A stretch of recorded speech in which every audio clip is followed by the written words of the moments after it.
In this very short, concise video, I'm going to tell you the top 7 things that are kind of like my graphic design hacks I do every single day with my design work. I not only sell my artwork online, but I also offer freelance design service to clients.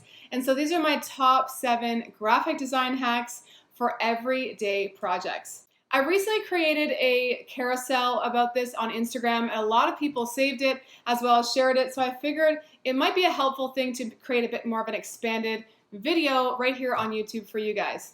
Now, before you go any further, I encourage you to hit the bell, of course subscribe if you like the video, so that you will actually be notified for future videos.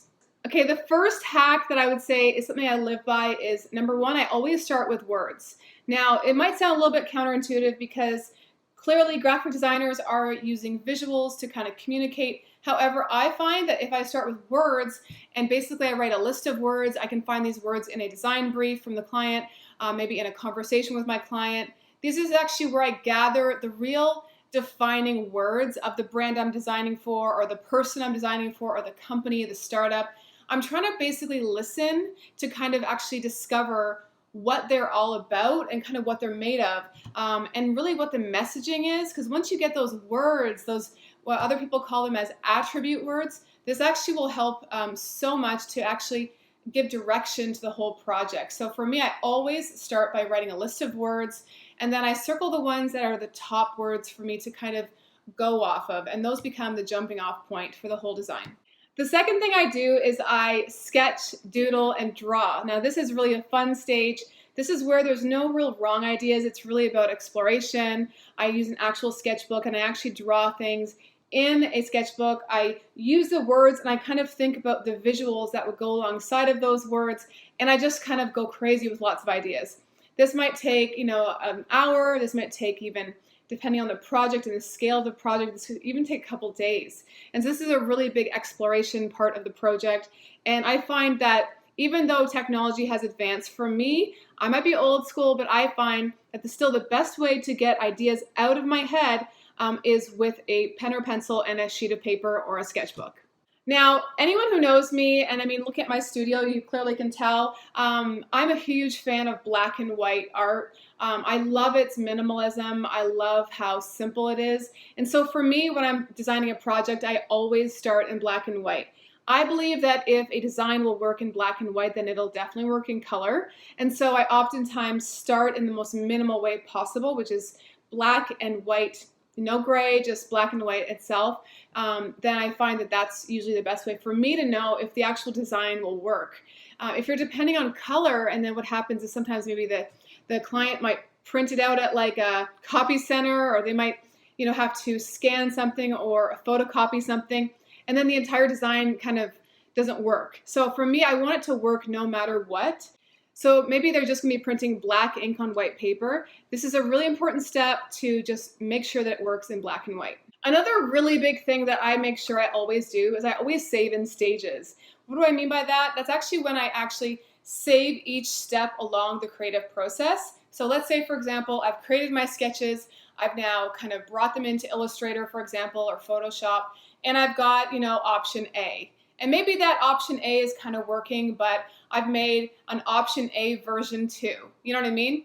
And then version 3, version 4, version 5. So basically it's like I'm making different versions of the same idea as I'm going along through the process, and I will name them accordingly. So for example, CD artwork idea 1 is the original design file. Then it'll be CD project idea 1 version 2, or V2.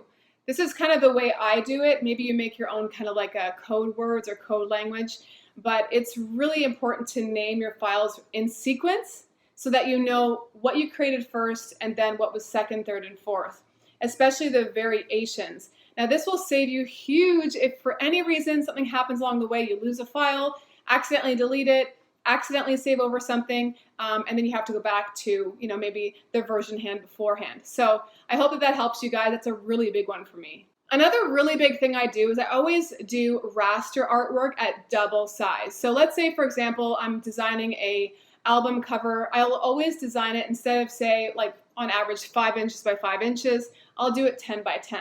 Or if I'm designing something that's, 8 by 10, I'm going to do it at 16 by 20. So I'm always going to double my art size when it's a raster file. Now, a raster file is a file that is pixelated.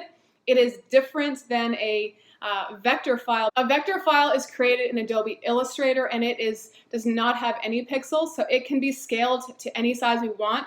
However, a raster file does pixelate if we go too large with it. So that's why I always double the size. This is a big one, gratitude, not attitude. I really believe it's important to always have gratitude towards our clients when we're working with them. I know sometimes working with new people can be challenging, sometimes trying to understand what someone's looking for, trying to get inside their head. Not everyone's as easy to work with as we'd like, and I understand that, but having a spirit of gratitude changes the entire atmosphere. Always thanking the client, making sure your energy is thankful and not like annoyed by changes or, you know, feeling like you're dragging along in a project. Always keep the energy good and up, because it's really important. Nobody likes to work with somebody who's going to give attitude. So there's never a reason to do it. I know sometimes things can be hard and frustrating, but that's called work, right? So I encourage you guys to keep an attitude and a spirit of gratitude, not attitude. All right, last but not least is check-ins for the win. Now, this sounds really funny, but check-ins for the win is when you've already worked with a client, maybe you're done your design project with them, and maybe it's a month later or 2 months later, and you're wondering, hey, I wonder how that client's doing, and if they have any other projects coming up. That client was awesome. I love them. I love their brand. I enjoyed working with them. And you're like, you know what? Maybe I should just send them an email, but without asking for another job, but just kind of checking in. And this has actually been something that I've done, and it literally has surprised me at how effective it's been to just keep a relationship going with a client who has already maybe completed doing a project with you. And oftentimes, not always, but oftentimes I've had the opportunity to do new projects with that same client because I checked in. Now, designers and artists, we are notorious for not wanting to, bother anybody or, feel like we're knocking on their door, so to speak. And you don't have to sound like desperate about it or uncomfortable or awkward about it. Literally, it's like, hey, Jim, I really enjoyed working on that project. I hope that everything turned out well, and I'm excited to hear how everything went with it. Please let me know if there's anything else coming up on the horizon that I can be of help with. I would love to work with you again. Something really simple like that and friendly. It's sort of like a courtesy call, so to speak, over email, or maybe it's over Instagram, direct message, or however you communicate. Maybe it's in a phone call, or maybe you bump it into them at an event, like, hey, John, it was so great to work with you on that project. Let me know what else is coming up. I'm happy to work with you again. It could be something so simple, but honestly, again, it's about that attitude of service and that attitude to help people with our design skills and with what we offer. I hope that this has been a really helpful video for you guys, and I encourage you again to subscribe to this channel. There's some links below this video for some courses that I have to offer. These are just different things I've created over the last couple of years that really have helped a lot of artists. For those of you who are maybe wanting to sell art online, or maybe you want to develop your freelance business, I've got a range of courses that I hope that can help you and benefit you. Guys, thank you so much for watching, and I'll talk to you again soon.